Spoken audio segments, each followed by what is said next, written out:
This is the PlayStation phone.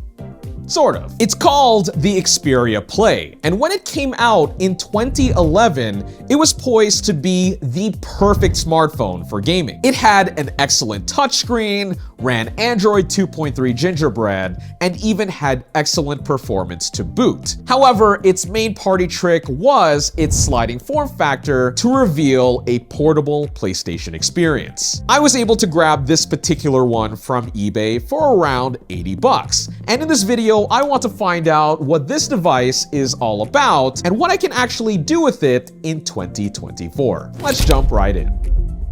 And here it is, the Sony Xperia Play. Once again, we bought this off of eBay refurbished. They shipped it from China, and it came in this rather generic looking box. Also,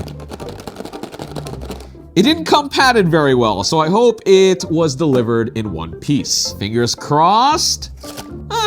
Not the worst. The cable is kind of floating, and we do have a charging brick in here as well. This appears to be a 15-watt charger, USB-A on one side, and micro USB. And here it is, the Xperia Play itself. I gotta say, this is actually in decent quality. The edge is not showing any scratches really, so that's a good sign. We have a screen protector on the front.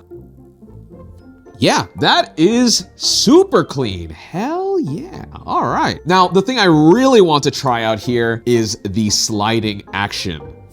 Ooh, that is nice. So there's a bit of some spring-loaded action in there, so it kind of just goes up on its own once you give it a little bit of force, which is very satisfying. Our face buttons, the square, triangle, X, circle, do feel tactile, though they aren't as raised as I'd like them to be, though this is probably because the phone is pretty slim. But the D-pad though, yeah, those buttons are raised and also feel just as tactile. Oh, that is nice. And because this device is so thin, we don't have any physical thumbsticks, but rather these touch ones, which will be rather interesting to try out. But without further ado, let's actually turn this thing on. Hey, there we go.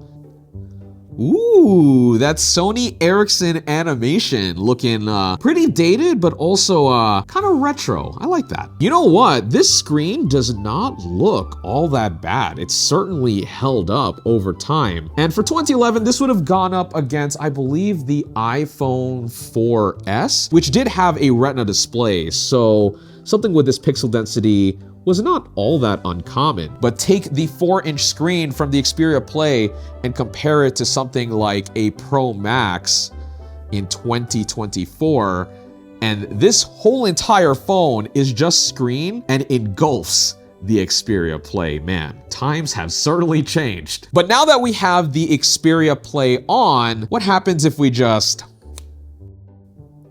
Oh, okay.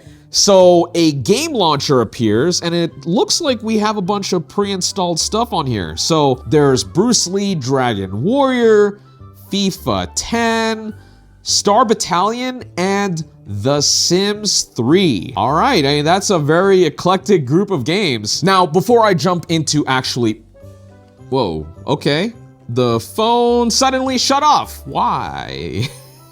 I wonder if this battery is any good. There was a blinking red light up top. I don't know if we caught that on camera, but let me plug it in. To be fair, I don't know how long this phone was actually sitting in the box, so maybe it did just die. All right, I'm gonna let this phone charge a bit more. I'll also get some other games on here, play them as well, and I'll report back with my experience. Before we continue on with the Xperia Play, I want to take a moment to talk about today's sponsor. You know, imposter syndrome is something that I've always struggled with. It's like this constant voice in the back of my head that questions every decision I make and every accomplishment that I achieve. It's a mental rut that can feel impossible to dig myself out of, no matter how hard I try. Last year, I was really going through it with these feelings of self-doubt. I was losing sleep, I was constantly second-guessing myself, and it was starting to take a toll on my relationships and my overall well-being. And that's when I realized I needed to reach out for help. Talking to someone with an outside perspective, someone who can help me see things more clearly and objectively, was a game changer. It allowed me to challenge those negative thoughts and to start building up my confidence again. And that's where the sponsor of today's video, BetterHelp, comes in. When you are stuck in that mental rut, having access to professional support can make all the difference. What I love about BetterHelp is how convenient and accessible it is. You have therapy sessions via phone, video chat, or even messaging, whatever works best for you. And with over 30,000 therapists in their network, you are sure to find someone who understands what you are going through and can help you develop a plan to move forward. If you are struggling with imposter syndrome or any other mental health challenges for that matter, I highly recommend you check out BetterHelp. Go to betterhelp.com/Denki or select Denki at sign up for a special discount off your first month of therapy. Don't let self-doubt hold yourself back any longer and take that first step toward a healthier you. Thanks to BetterHelp again for sponsoring today's video. And now back to the Xperia Play.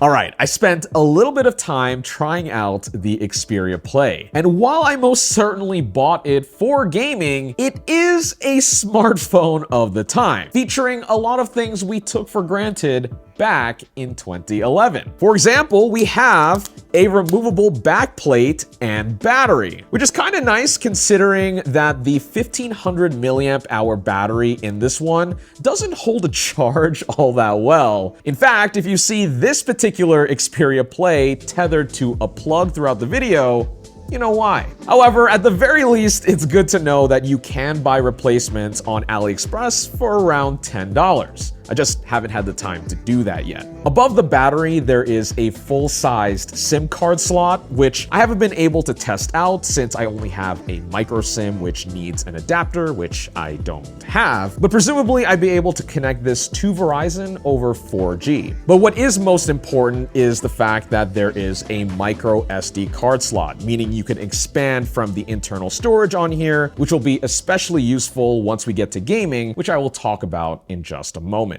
Hell yeah, there is a headphone jack on here. Remember when we didn't have to worry about phones not having those? Plus, the Xperia Play came from a time where physical navigation buttons were still the norm. Yeah, software-based gestures and touch controls have come a long way in the past decade, but there is absolutely something to having real tactile buttons you can actually feel. In fact, slide the phone open to reveal that PlayStation-style controller, and you can use it to navigate around Android, which is awesome. Now, while the Xperia Play was rather big for its time, with the 4-inch display and considerable heft, I think in some ways it feels more confidence-inspiring in the hands compared to the phones of today, albeit feeling a bit cheapy and plasticky. Cheapy and plasticky.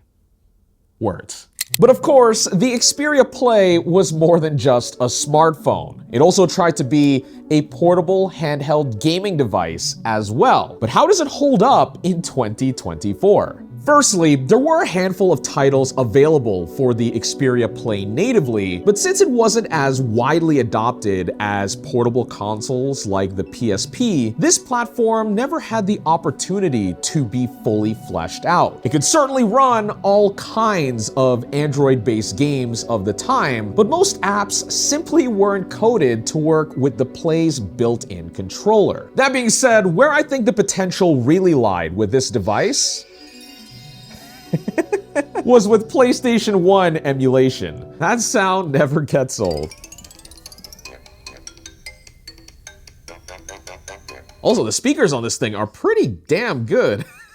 To give us a little taste of what's possible here, the Xperia Play came with a copy of Crash Bandicoot. On newer models of the Xperia Play, it came pre-installed, though older ones apparently got a firmware update that loaded it onto the device, which is pretty cool. The performance here is pretty good. It's honestly close to what you could expect from a PS Vita or a PSP when it comes to PS1 emulation. However, for me, the real standout here has to be the controls.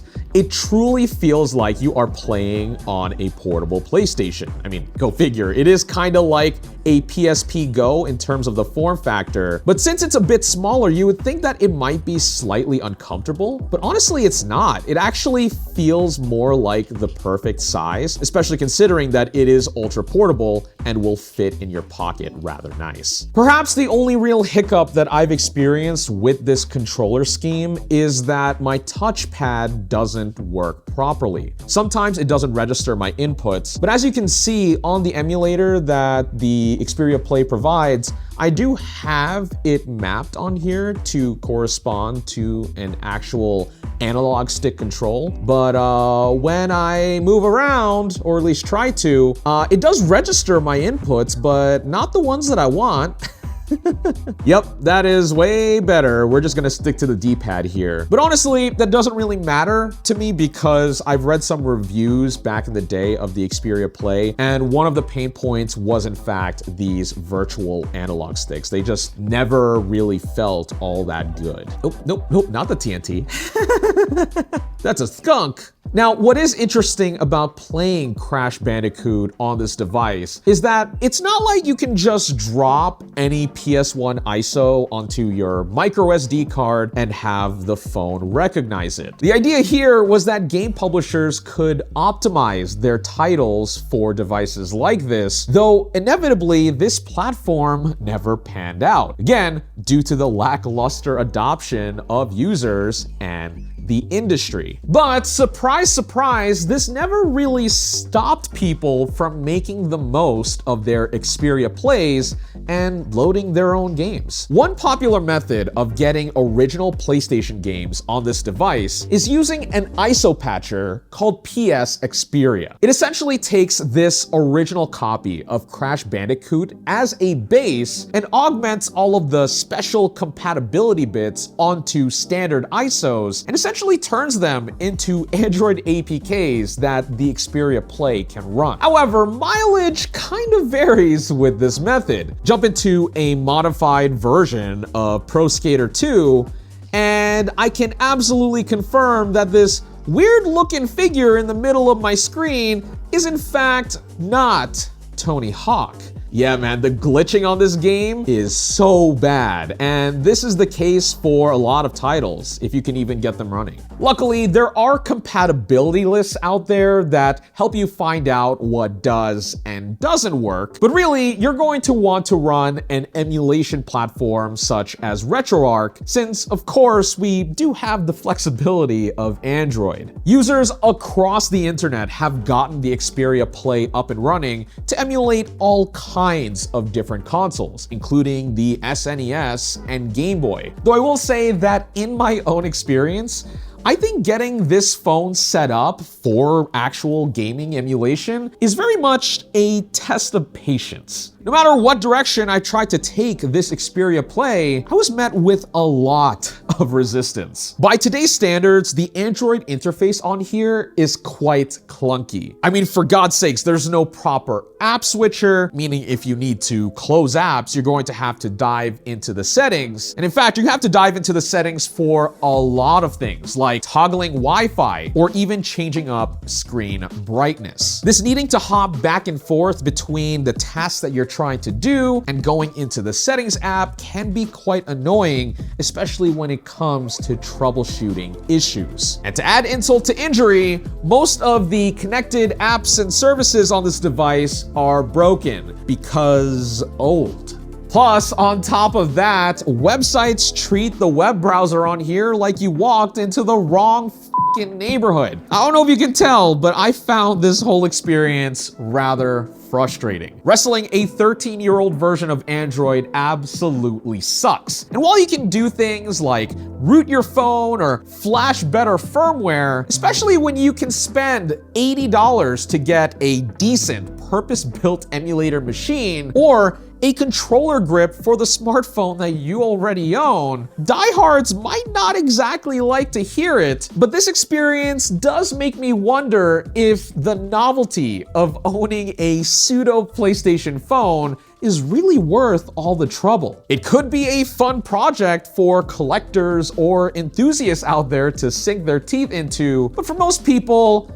I think it's a tough sell. Chime in the comments below what you think about the Xperia Play, and if you happen to want to go this route and work on an Xperia Play of your own, I'll leave a couple of helpful resources in the description. Otherwise, thanks for watching this video on Denki channel, and otherwise, I'll catch y'all in the next one.